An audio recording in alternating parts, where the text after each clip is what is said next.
साथियों, आप अपना कीमती समय छोड़ के इस तपोभूमि में आए हैं।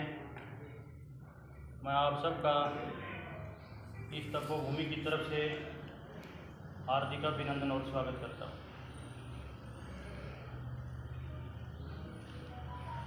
महाराज जी ने जो बात आपको बताई, ये तो साल सवाई होती रहती है। आयोजन जब होता है तो उससे 5-7 दिन पहले ही प्रोग्राम के लिए कोई बात सुझाई जाती है, उसका प्रबंध किया जाता है।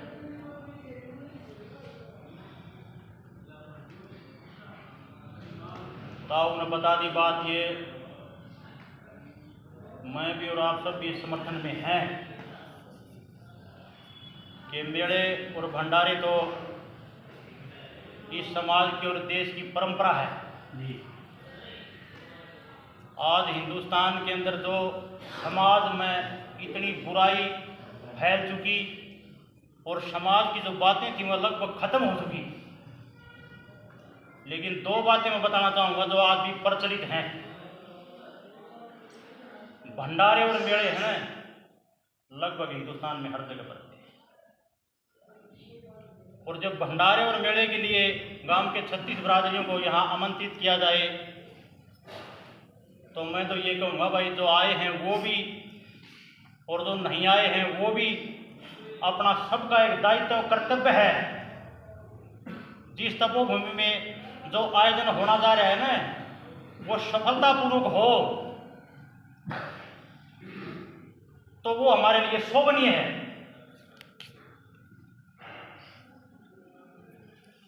और जहाँ तक वॉलंटियर का सवाल था, भाई समाज ज़्यादा खराब हो गया, हो चाहे उपद्रवी बाहर से भी आ जाएं। मेले में तो सब प्रकार के आदमी आते हैं, और किसी की बहू बेटी के साथ या और कोई चोरी छपट्टी की अनघटी दुर्घटना हो जाए ना, तो वो हम सब के लिए एक दुर्भाग्यपूर्ण शर्म की बात है। सबसे पहले तो मैं यही बताऊंगा, जो आदमी आप यहाँ आए हैं, ये भी जो पीछे रह रहे हैं वो भी, सबसे पहले तो दायित्व अपना सबका है भाई। मेरा सुझाव तो ये है, अपना सबका दायित्व है।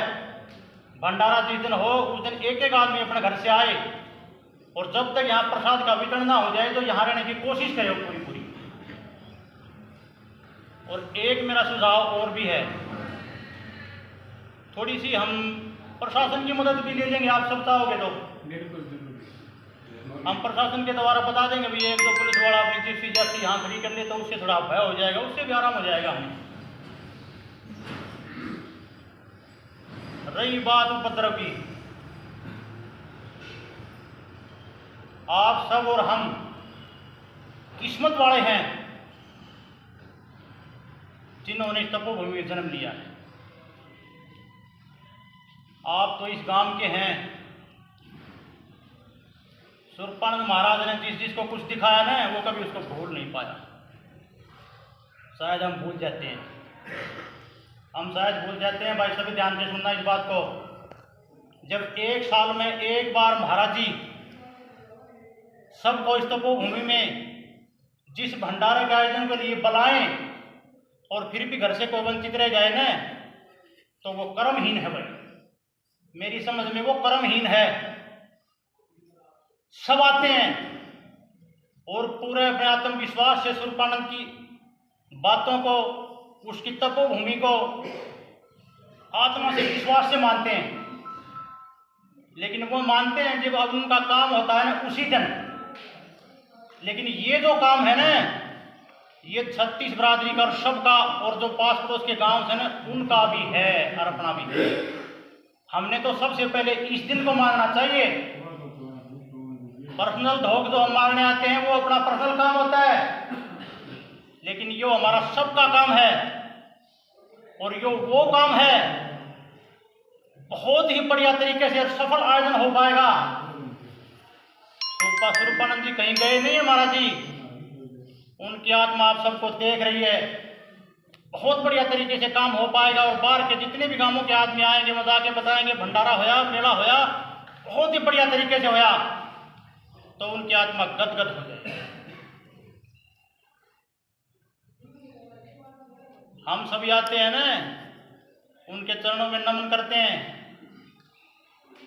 तो उनकी आत्मा को गदगद करने के लिए करते हैं। गांव के 36 बिरादरी ने रूपदास जी महाराज को अपने आत्म और विश्वास से इस कुर्सी पर बैठाया। मैं तो कहना चाहूँगा,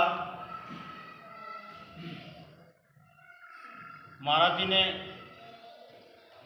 अपनी आत्मा और आपके विश्वास से है इस कुटिया और इस कर्म भूमि में है काम करने की कोई कसर नहीं छोड़ी, सकाचौंध करने का काम किया इसको।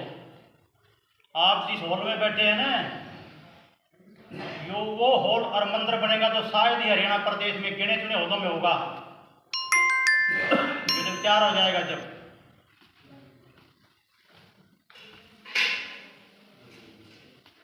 तो भाई मैं तो इन युवाओं से खास कर ये बताना चाहता हूँ, आप 10 तारीख को है सभी अपनी ड्यूटी समझना, अपनी जिम्मेवारी समझना, प्रसाद का वितरण करना और जो आवारा तत्व आए उनके ऊपर विशेष ध्यान रखना, ये आपका काम है। जितने बुजुर्ग आए हैं ये